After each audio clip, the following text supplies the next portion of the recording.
quando alguém desaparece, deixa para trás uma infinidade de perguntas.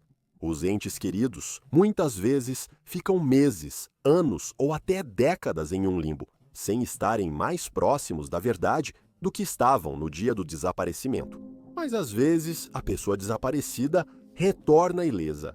Nesses casos, geralmente há ainda mais perguntas do que respostas. Junte-se a nós no episódio de hoje, enquanto examinamos 3 casos de pessoas que desapareceram e reapareceram anos depois.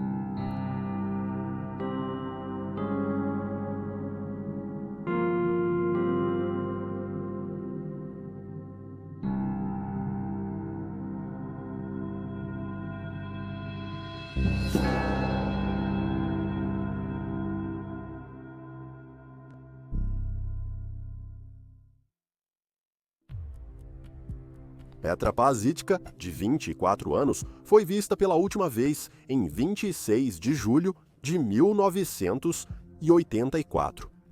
Quando desapareceu, ela era estudante de ciência da computação e havia acabado de concluir sua tese sobre linguagens de computador. Ela morava em uma acomodação estudantil em Braunschweig, Alemanha, e saiu de casa em 26 de julho para uma consulta no dentista. Ela foi à consulta e saiu do consultório às 15h. Uma amiga afirmou depois que ela planejava visitar os pais em Wolfsburg, cidade próxima, indo de ônibus. Mas Petra nunca apareceu na casa dos pais e também nunca voltou para o alojamento estudantil. Uma busca extensa pela jovem foi realizada nos dias e semanas seguintes e, em determinado momento, o caso dela foi destaque no equivalente alemão do programa Crime Watch da British Broadcasting Corporation. Apesar dos esforços da polícia, não havia sinal dela. A maior informação que os investigadores conseguiram foi que ela sacou uma quantia considerável de dinheiro, cerca de 2.000 euros em valores atuais, do banco dela. Antes de sumir, ela deu um conjunto de chaves aos vizinhos para alimentarem seus pássaros. O caso de Petra logo mudou de uma investigação de pessoa desaparecida para uma investigação de homicídio. Os detetives teorizaram que a pessoa que matou Petra era a mesma que havia matado uma garota de 14 anos, um ano antes, em 1983. O assassinato ocorreu em uma área arborizada, perto de onde Petra pegaria o ônibus para a casa dos pais. Menos de um ano após o desaparecimento da jovem de 24 anos, em março de 1985, um aprendiz de carpinteiro de 19 anos, identificado apenas como Gunter Kay, foi preso em relação ao assassinato da garota de 14 anos enquanto estava sob custódia policial. O adolescente confessou 2 anos depois.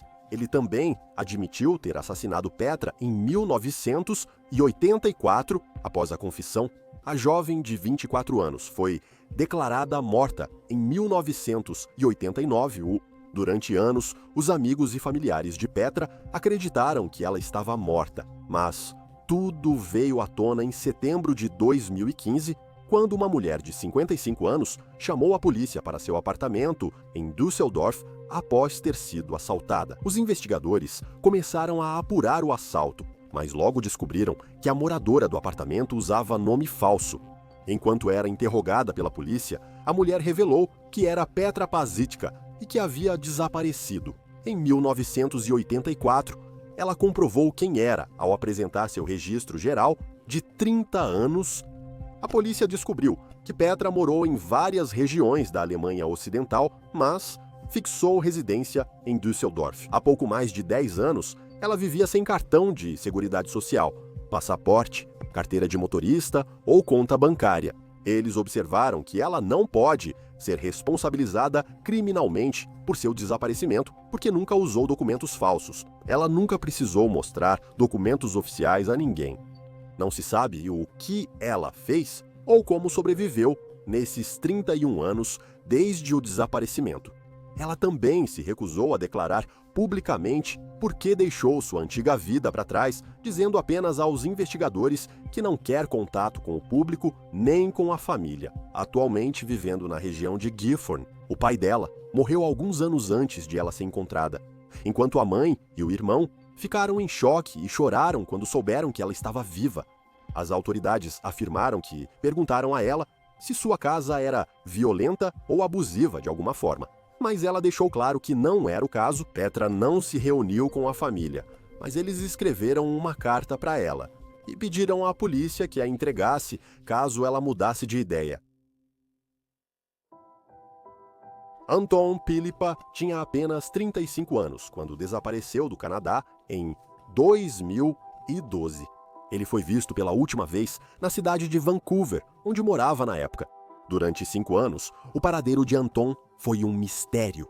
Seu irmão Estevão seguia procurando por ele em seu tempo livre, sempre esperançoso de que se reencontrariam. Ele descreveu o homem de 35 anos como um ativista contra a pobreza e um individualista forte, lembrou Estevão. Eu me via constantemente frustrado durante aqueles anos, sempre com aquela pergunta dolorosa: onde ele está? O que aconteceu com ele? Antônio foi encontrado no final de 2016, principalmente graças à policial brasileiro-canadense Helenise Videgal. Ela viu Antônio andando por uma rodovia brasileira e logo se preocupou. Ela o acolheu em novembro e descobriu que ele não tinha documentos.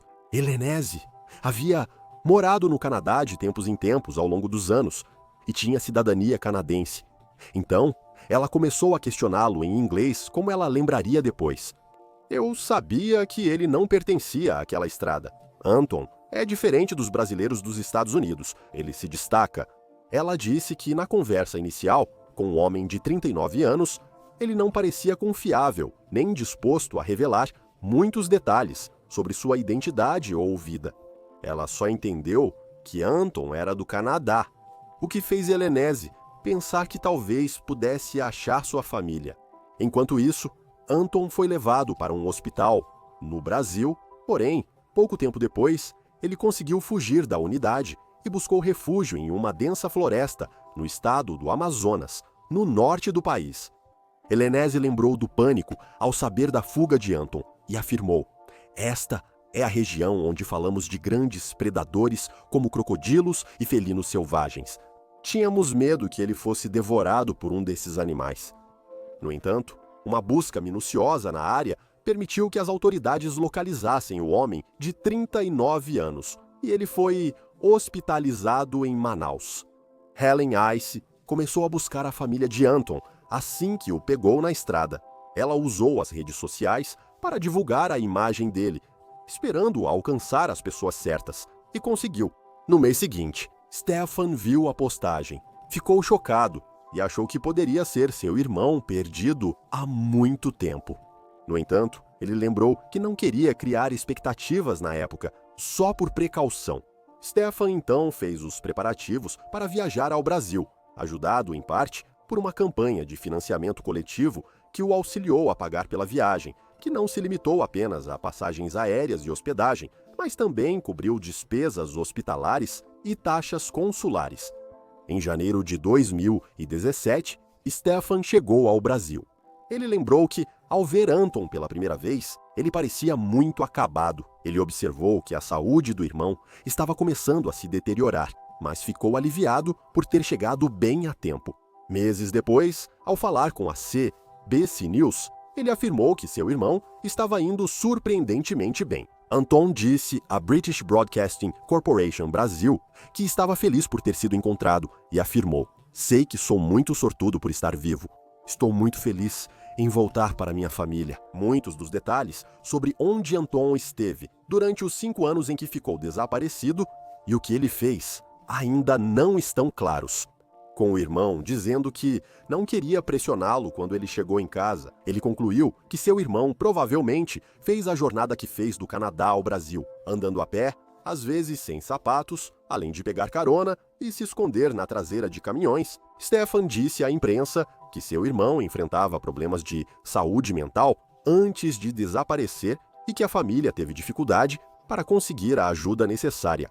Em janeiro de 2011, Anton se envolveu em uma briga física, o que levou a ser acusado de agressão e porte de armas.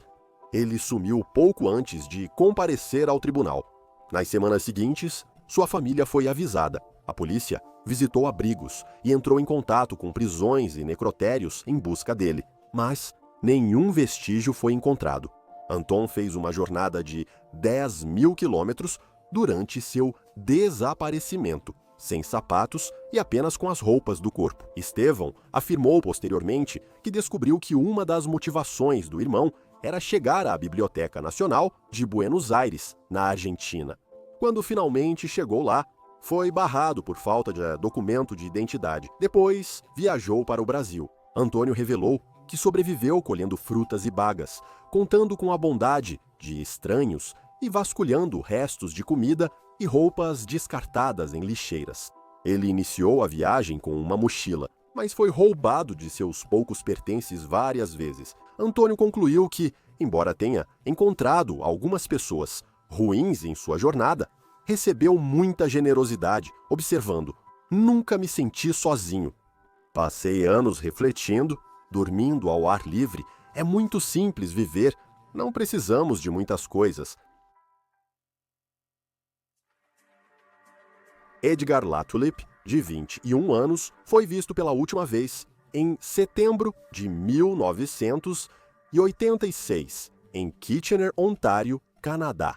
No dia 2 de setembro, ele saiu da casa de apoio onde morava na época. Relatórios indicaram que Edgar tinha atrasos no desenvolvimento e alugava um quarto na casa com sua pensão por invalidez. Sua mãe, Sylvia Wilson, disse que viu o filho pela última vez em janeiro daquele mesmo ano, quando ele estava no hospital após ter tentado suicídio.